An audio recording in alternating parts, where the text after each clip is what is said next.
नमस्कार, अपन समाचारमा स्वागत छ। सुरु गरौं प्रतिनिधि सभा बैठकबाट। प्रमुख प्रतिपक्ष दल नेपाली कांग्रेसले संविधानमा उल्लेखित कानूनी व्यवस्थाको पालना गर्न सरकारको गम्भीर ध्यानकर्षण गराएको छ। नेपाली कांग्रेसका प्रमुख सचेतक बालकृष्ण खाडले बुधबारको प्रतिनिधि सभा बैठकको विशेष समयमा बोल्दै संविधानको कार्यान्वयन गर्न सरकारको ध्यानकर्षण गराउनु भएको हो। तत्कालीन माओवादी केन्द्र र नेकपा एमाले एकीकृत भई नेपाल कम्युनिस्ट पार्टी बन्ने लगत्तै सभामुख र उपसभामुख चयनको सम्बन्धमा संविधानले गरेको व्यवस्थाले तत्काल कार्यान्वयन गर्न माग गर्दै आएका कांग्रेसले हरेक बैठकमा यो विषय उठाउँदै आएको छ। बुधबार पनि प्रमुख सचेतक खाडले संविधानको धारा 92 को उपधारा 1 बमोजिम सभामुख र उपसभामुख फरक दलले हुनुपर्ने कानून व्यवस्थाको कार्यान्वयन गर्न सरकारको ध्यानकर्षण गराउनुभयो। राजनीतिक दल सम्बन्धी ऐनमा पनि सभामुख र उपसभामुखले दल परित्याग गरेको नमानिने भनेर लेखिएको उल्लेख गर्दै उहाँले भन्नुभयो, ऐन कानून बमोजिम एउटै दलका सभामुख र उपसभामुख बन्न नपाइने कानून व्यवस्थाको पालना गर्न सरकारको गम्भीर ध्यानकर्षण गराउँछु। सांसद खाडले बोल्दै गर्दा सत्तारूढ दल नेकपाका सांसद खगराज अधिकारीले नियमापत्ति गर्दै सभामुख र उपसभामुख कुनै पनि दलसँग सम्बन्ध नरहेको दावी गर्नुभयो। राजनीतिक दल सम्बन्धी ऐनमा सभामुख र उपसभामुखको दल त्याग गरेको मानिने छैन भनी उल्लेख छ। बैठकमा सांसद योगेश भट्टराईले अलैची विकास बोर्डको गठन गरी ताप्लेजुङलाई अलैची सुपर जोनमा को रूपमा अगाडि बढाउन सरकारसँग माग गर्नुभयो। नेपालको वैदेशिक व्यापार घाटाको सन्तुलनमा कायम गराउनका लागि अलैचीको निर्यात बनाउनु महत्त्वपूर्ण भएको भन्दै उहाँले चीन, भारत तथा खाडी मुलुकमा नेपालको अलैचीको प्रमुख निकासीको प्रबन्ध मिलाउन आग्रह गर्नुभयो। उहाँले नेपालको अलैची सिधै बङ्गलादेश पुर्याउनु आवश्यक रहेको भन्दै अलैचीमा भान्सार छुट गराउने व्यवस्था मिलाउन पनि माग गर्नुभयो। प्रधानमन्त्री केपी शर्मा ओलीले आनसन चीन भ्रमणको क्रममा अलैचीको बजार विस्तारका लागि नीतिगत पहल गर्न उहाँले सरकारको ध्यानकर्षण गराउनुभयो। चीनलाई अलैचीको बजारको रूपमा विकास गराउनका लागि अलैची कृषकका लागि वित्तीय सहयोग, भण्डारको व्यवस्था र प्रशोधनको व्यवस्थाका लागि आवश्यक पहल गर्न आग्रह गर्नुभयो। बैठकमा सांसद एकवाल मियाले वीरगञ्ज पथलैया सडक खण्ड निर्माणको काम जितपुर बजारमा पुगेको रोकिएको भन्दै सभामुख मार्फत सरकारको ध्यानकर्षण गराउनुभयो। सडक विस्तारका क्रममा घरबाट विहीन हुन पुगेका जितपुर बजारवासीलाई मुआब्जा दिई अनन्त बस्ती विस्तारको व्यवस्था गर्न माग गर्नुभयो। सांसद राजेन्द्र प्रसाद लिङदेनले संयुक्त राष्ट्र सङ्घ विकास कार्यक्रम UNDP सँग सांसद सचिवालयको गरेको सहयोग अनुदानको सम्झौताबारे सदनलाई जानकारी गराउन माग गर्नुभयो। राजनीतिक संस्थाहरूले सहयोगको नाममा आफ्ना चाहनाहरू पूरा गर्नका लागि सांसदहरूलाई प्रयोग गर्न गरेको भन्दै राजनीतिक निकायले सहयोगको विरोध गर्दै आएको सांसद लिङदेनले सांसद सचिवालयको 2018 अप्रिल 23 मा 2022 डिसेम्बर 22 सम्मका लागि 59 करोड 15 लाख 297 डलरको सहयोग सम्झौताबारे सांसदलाई जानकारी गराउनु सभामुखको ध्यानकर्षण गराउनुभयो।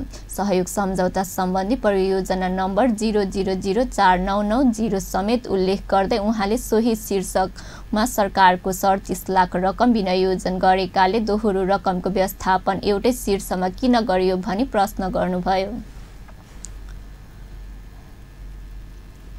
उहाँले भन्नुभयो, यही कार्यक्रमका लागि राजनीतिक संस्थाको सहयोग लिने हो भने सरकारले यस शीर्षकमा रकम किन राख्यो, यसमा सरकारको स्वीकृति छ कि छैन थाहा पाउन चाहन्छु, जानकारी गराउन माग गर्नुभयो।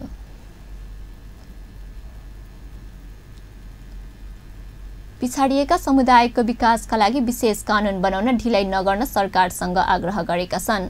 कानूनविद डाक्टर काशीराज दाहालले आदिवासी जनजाति लगायतका पिछाडिएका समुदायको सशक्तिकरणका लागि पनि संवैधानिक व्यवस्था अनुसार विशेष कानून बनाउन ढिलाइ नगर्न सरकारसँग आग्रह गर्नुभयो। सरकारसँग आग्रह गर्नुभयो। उहाँले संविधानको धारा 18 मा पिछाडिएका समुदायका लागि विशेष कानुन बनाउने व्यवस्था गरिएको उल्लेख गर्दै त्यसमा ढिलाइ गर्ने छुट सरकारलाई नरहेको पनि स्पष्ट पार्नुभयो। नेपाल आदिवासी जनजाति पत्रकार महासंघले बुधबार काठमाडौँमा आयोजित गरेको एक कार्यक्रममा बोल्दै उहाँले सामाजिक विभेद अन्त्यका लागि संवैधानिक कमजोर समुदायलाई अघि बढाउने व्यवस्था गरिएको पनि स्मरण गराउनुभयो। कानुनविद दाहालले पिछाडिएका समुदायलाई समान अवसर प्रदान गर्न पनि राज्यले विशेष संरक्षणको नीति ल्याउनु पर्ने तर्क पनि गर्नुभयो। समान व्यवहार गर्छ भन्यौ यति भन्दा भन्दै हामीले के भन्नु, तर आर्थिक दृष्टिकोणले पछाडि परेका वर्ग समुदायहरू छन्, पिछडिएका समुदायहरू छन्, आदिवासी जनजातिहरू छन्, मधेसी मुस्लिमहरू छन्। यी कम्युनिटीहरूको लागि हामीले उनको विकासको लागि, उनको सशक्तिकरणको लागि, उनको संरक्षणको लागि विशेष व्यवहार गरिनेछ, विशेष कानुन बनाइनेछ भनेर हामीले स्पेशल ट्रिटमेन्टको कुरा गर्यौँ। किन भन्दाखेरि त्यो विभेद अन्त्य गर्न, इक्वल फुटिङमा ल्याउन हामीले अनइक्वल काम गर्नुपर्छ भन्ने सिद्धान्तलाई संविधानको धारा 18 मा विशेष व्यवस्था गरेका छौँ। यो हामीले बिर्सिनु हुँदैन। सामाजिक न्यायको हक, सोशल जस्टिस, सोशल जस्टिस कसरी प्राप्त हुन्छ भन्दा त्यहाँ भनेको छ, यही विभिन्न क्लस्टरिङ गरेको छ।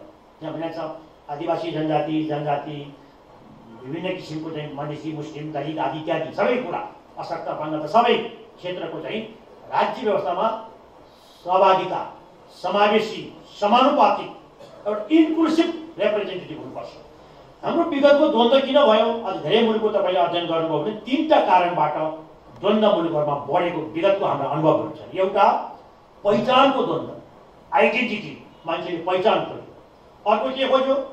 प्रतिनिधित्व, राज्य व्यवस्थामा रिप्रेजेन्टेटिभ पहिचान, अर्को प्रतिनिधित्व, अर्को भनेको पहुँच, एक्सेस हुनुपर्छ। कानुनविद दाहालले राज्यका निकायमा सबै समुदायको समानुपातिकका प्रतिनिधित्व सुनिश्चित गर्न पनि आवश्यक कानुन तर्जुमा गर्न सरकारको गम्भीर ध्यानकर्षण गराउनुभयो। उहाँले सबै समुदायको र राज्यको समानुपातिक प्रतिनिधित्व, पहुँच र पहिचान नभएकै कारण विगतमा नेपाल पनि द्वन्द्वमा फस्न पुगेको यथार्थ भुल्न नहुने पनि बताउनुभयो।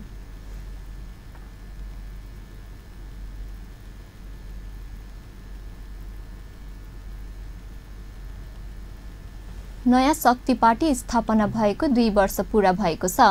30 जेठ 2073 मा डाक्टर बाबुराम भट्टराईको नेतृत्वमा दशरथ रङ्गशालामा आयोजित विशेष समारोहमा नयाँ शक्ति पार्टी गठन भएको थियो। पूर्व माओवादी सरकारी सेवाबाट निवृत्त कर्मचारी विभिन्न विषयमा विज्ञ र विभिन्न राष्ट्रिय तथा अन्तर्राष्ट्रिय गैर सरकारी क्षेत्रमा क्रियाशील रहेकालाई गोलबद्ध गर्दै भट्टराईले नयाँ शक्ति गठन गरेका थिए। तर यी 2 वर्षमा नयाँ शक्ति पार्टी जुट्ने भन्दा फुट्ने धेरै भएको छ।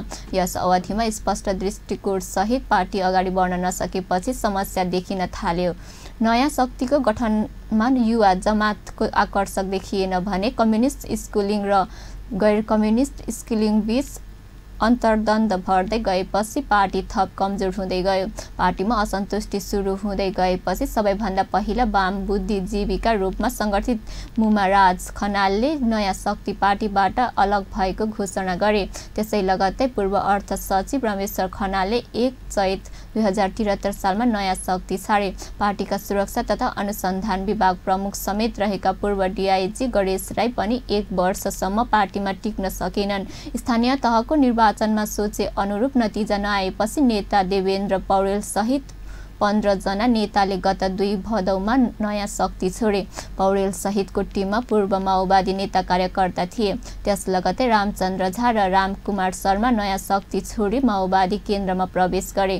प्रवेश र प्रतिनिधि सभा निर्वाचनपछि नयाँ शक्तिमा निष्क्रिय रहे प्रवक्ता खिमलाल देवकोटा गत 22 फागुनमा माओवादी केन्द्रमा प्रवेश गरे। यसरी सङ्गठित भएका नेता कार्यकर्ताले पार्टी छोड्न थालेपछि नयाँ शक्ति कमजोर हुन थालेको हो। अहिले माओवादी पृष्ठभूमिबाट आएका नयाँ शक्तिमा भट्टराई र पत्नी हिसिला यामी, देवेन्द्र पराजुली, कल्पना धमाल, गङ्गा नारायण श्रेष्ठ तथा वन्दना सुवेदी मात्र छन्। धेरैजसो माओवादी स्कुलिङमा नेताले नयाँ शक्ति छाडेका छन्। अब समाचारमा विश्रामपछि संवैधानिक परिषदले सर्वोच्च अदालतको प्रधान न्यायाधीशमा दीपक राजयोशीलाई सिफारिस। मुलुकको हैसियत अनुसार सरकारले बजेट ल्याएको सहकारी मन्त्री खनालको दाबी। र करातेमा उत्कृष्ट हुने खेलाडीहरूलाई मुख्यमन्त्री राउतबाट स्वागत। खेलका विकासको लागि कोष स्थापना। विश्रामपछि समाचारमा स्वागत छ। अब बाँकी समाचार। संवैधानिक परिषदले सर्वोच्च अदालतको प्रधान न्यायाधीशमा दीपक राजयोशीलाई सिफारिस गरेको छ। संवैधानिक परिषदको मंगलबार अपराह्न सिंहदरबारमा बसेको बैठकले सर्वोच्च अदालतका वरिष्ठ न्यायाधीश दीपक राजयोशीलाई प्रधान न्यायाधीशमा सिफारिस गर्ने निर्णय गरेको हो। कायम मुकायम प्रधान न्यायाधीशको जिम्मेवारी रहनुभएका जोशीले उच्च नैतिक चरित्र, इमान्दारिता र कार्यदक्षता समेतलाई दृष्टिगत गरी प्रधान न्यायाधीशमा सिफारिस गरिएको परिषद सदस्य एवं कानून, न्याय तथा संसदीय मामिला मन्त्री शेरबहादुर तामाङले जानकारी दिनुभयो। न्यायाधीशहरूको वैयक्तिक विवरण समेत प्राप्त भएको विषयमा छलफल भयो। मिति 2011/6/24 मा जन्मनुभएका सर्वोच्च अदालतका वरिष्ठतम न्यायाधीश श्री दीपकराज जोशी MA BL गर्नुभई 2048/7/18 देखि पुनरावेदन अदालतको अतिरिक्त न्यायाधीश पदमा नियुक्त भई अतिरिक्त न्यायाधीश र मुख्य न्यायाधीश पदमा कार्य गरी 2071-2-13 मा सर्वोच्च अदालतको न्यायाधीश पदमा 4 वर्ष सहित 26 वर्षभन्दा बढी न्याय सेवामा कार्य अनुभव हासिल गर्नुभएको र निजको उच्च नैतिक चरित्र, इमान्दारिता तथा कार्यदक्षतालाई दृष्टिगत गरी नेपालको प्रधान न्यायाधीश पदमा नियुक्ति गर्न पर्याप्त आधारहरू भएकोले निजलाई नेपालको संविधानको धारा 129 को उपधारा 2 बमोजिम नेपालको प्रधान न्यायाधीश पदमा नियुक्तिको लागि सिफारिस गर्ने। संवैधानिक परिषदको सिफारिस संसदीय सुनुवाई समितिले अनुमोदन गरेपछि वरिष्ठ न्यायाधीश जोशीलाई राष्ट्रपति विद्या भण्डारले प्रधान न्यायाधीशमा नियुक्त गर्ने संवैधानिक व्यवस्था छ। प्रधान न्यायाधीशमा सिफारिस हुनुभएका सर्वोच्च अदालतका वरिष्ठ न्यायाधीश जोशीले अतिरिक्त न्यायाधीश पुनर्वेदन अदालतको मुख्य न्यायाधीश हुँदै सर्वोच्च अदालतको न्यायाधीशको जिम्मेवारी निर्वाह गर्नुभएको थियो। नेपाल कम्युनिस्ट पार्टी नेकपाका वरिष्ठ नेता एवं पूर्व प्रधानमन्त्री माधव कुमार नेपालले नेपालमा भएको कम्युनिस्ट एकताप्रति अन्तर्राष्ट्रिय कम्युनिस्ट पार्टीहरू अति उत्साहित रहेका बताउनु भएको छ। वरिष्ठ नेता नेपालले एमाले र माओवादी केन्द्र बीचको एकताबाट विश्वका सबै कम्युनिस्ट पार्टीहरू अत्यन्तै उत्साहित रहेको आफूले पाएको बताउनु भएको हो।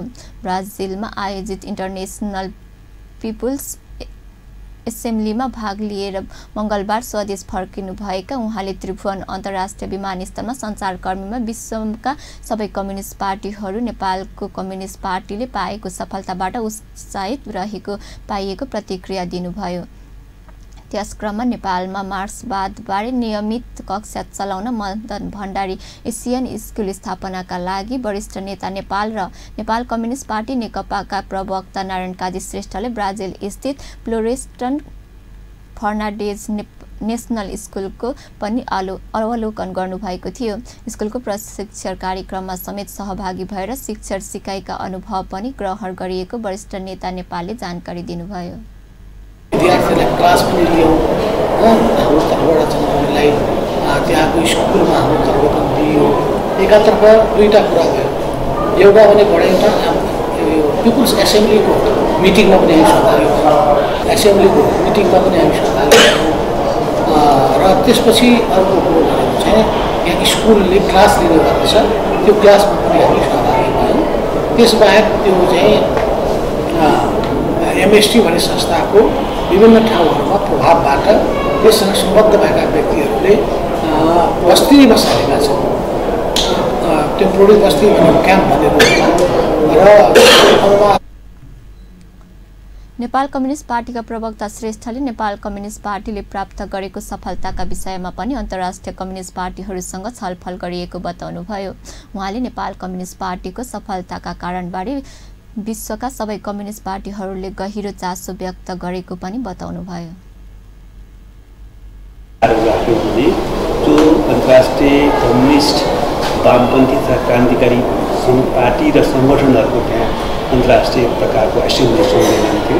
त्यो सम्मेलनमा पनि नेपालको राजनीतिक आन्दोलन, लोकतान्त्रिक आन्दोलन, मुख्यतः नेपालको कम्युनिस्ट तथा क्रान्तिकारी आन्दोलनको वर्तमान अवस्था र भविष्यको बारेमा पनि जानकारी गराउने अवसर दुवै नेताले ब्राजिल बसेका क्रममा त्यहाँका सांसदहरूसँग पनि सामूहिक भेट गरी द्विपक्षीय हितका विषयमा पनि छलफल गर्नुभएको थियो। नेपाली कांग्रेसका नेता अर्जुन नरसिंह केसीले आफ्नो पार्टीको लोकतान्त्रिक मर्यादालाई ख्याल गरेर प्रतिपक्षको भूमिमा निर्वाह गर्ने स्पष्ट पार्नु भएको छ। नेता केसीले कांग्रेसले विगतमा पनि लोकतान्त्रिक सरकार संस्कृति परम्परा र मर्यादालाई ख्याल गरेर प्रतिपक्षको भूमिका निर्वाह गरेको दाबी समेत गर्नुभयो। मंगलबार काठमाडौँमा आयोजित साक्षात्कार कार्यक्रममा बोल्दै उहाँले एमाले र माओवादी केन्द्रविद एकीकरण भई बनेको नेपाल कम्युनिस्ट पार्टीबाट आफ्नो पार्टी विचलित नभएको पनि बताउनुभयो।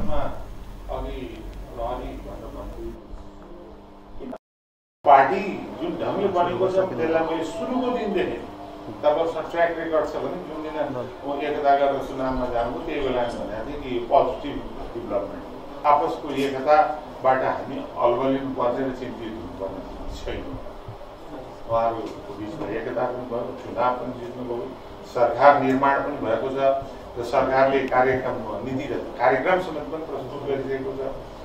तपाईँहरू पत्रकार साथीहरूले वास्तवमा विश्लेषण गर्नुपर्ने पुराना कुराहरूलाई पनि स्मरण गर्नुपर्ने। नेपाली कांग्रेस त्यस्तो प्रतिपक्ष हो जसले लोकतान्त्रिक संस्कार, संस्कृति, परम्परा र मर्यादालाई जहिले पनि ख्याल गरेर आफ्ना कदमहरू चाल्छ। सफलताको दिशातिर अगाडि बढोस्। कांग्रेस नेता केसीले आफू पार्टीभित्रको गुट अन्त्य गर्ने अभियानमा लागेको समेत बताउनुभयो। प्रदेश नम्बर 2 का आर्थिक मामिला तथा योजना मन्त्री विजय कुमार यादवले परिवर्तनका लागि अहिलेसम्म भएको साहस र बलिदानीले अझ सार्थकता पाउन नसकेको बताएका छन्। जनकपुर धामका एक साप्ताहिक पत्रिकाको वार्षिक उत्सवको समारोहलाई सम्बोधन गर्दै मन्त्री यादवले गणतन्त्र र संघीयतालाई स्थापित गर्न अझै समय धेरै चुनौती रहेको बताए।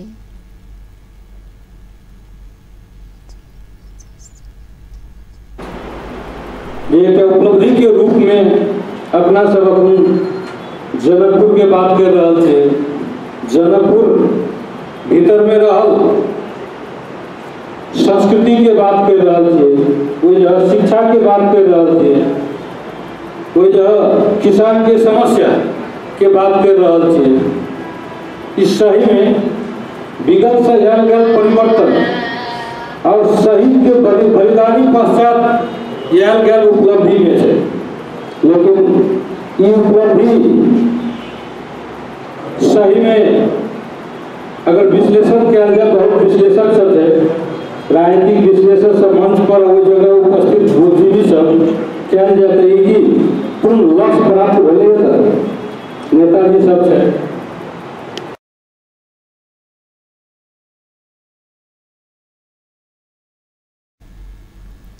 समारोहका बीच व्यवसायी प्रमोद चौधरी र पत्रकार बटुकनाथ झालाई सम्मान गरिएको थियो। समारोहलाई प्रदेश सभा सदस्य राम आशिष यादव र रामचन्द्र मण्डल सहितको उपस्थिति थियो। अब फेरि समाचारमा विश्रामपछि मुलुकको हैसियत अनुसार सरकारले बजेट ल्याएको सहकारी मन्त्री खनालको दाबी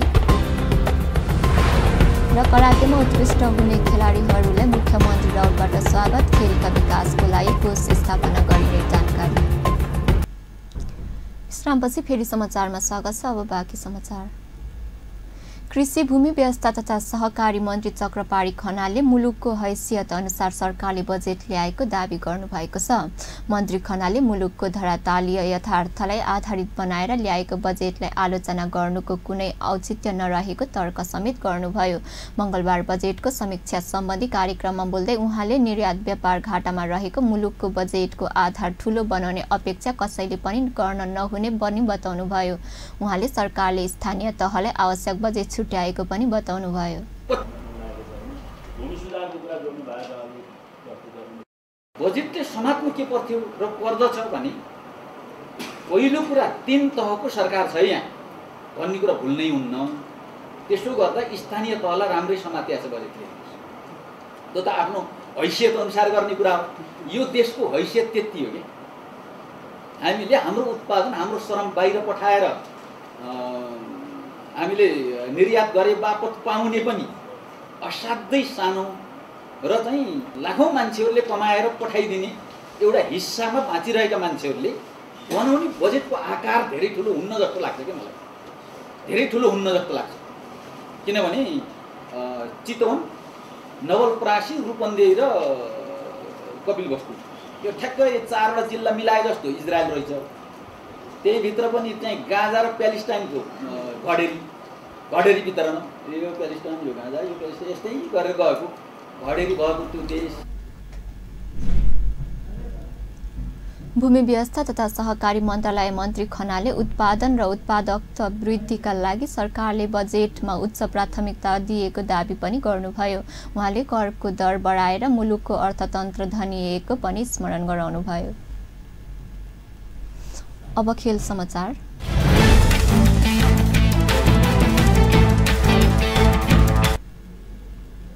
मुख्यमन्त्री राउतले तेस्रो अल नेपाल क्योकुसियन बुदोकाई कराते च्याम्पियनसिप प्रतियोगिता उत्कृष्ट गरेका खेलाडीहरूलाई बधाई तथा स्वागत गर्नुभएको छ। मुख्यमन्त्री तथा मन्त्री परिषदको कार्यालयमा हिजो बिहान एक कार्यक्रममा बीच मुख्यमन्त्री राउतले च्याम्पियन खेलाडीहरूलाई पुष्पमाला लगाएर बधाई ज्ञापन गर्नुभयो। शनिबार सम्पन्न भएको प्रतियोगितामा प्रदेश 2 टिम च्याम्पियन भएको छ। उहाँले खेलाडीहरूले उत्कृष्ट गरेर प्रदेशको प्रतिष्ठा बढाएकोमा धन्यवाद ज्ञापन गर्नुभयो।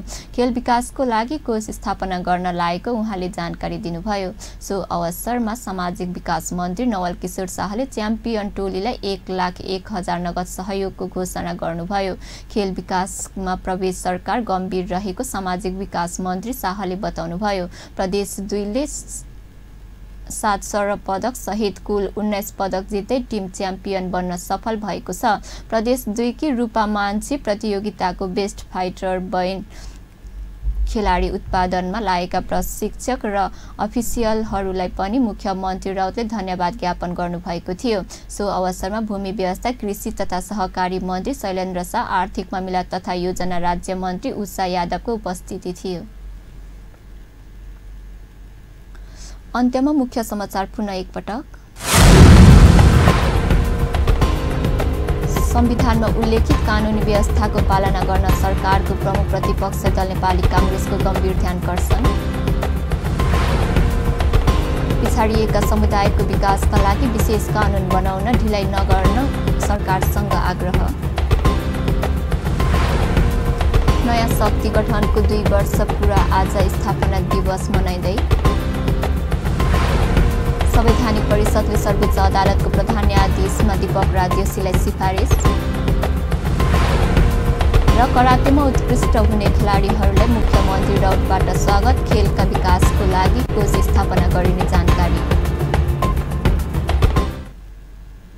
हवस् त अहिलेलाई समाचार यति नै। पल पल खबर तेज नजर अपन टेलिभिजन हेर्दै गर्नुहोला। नमस्कार।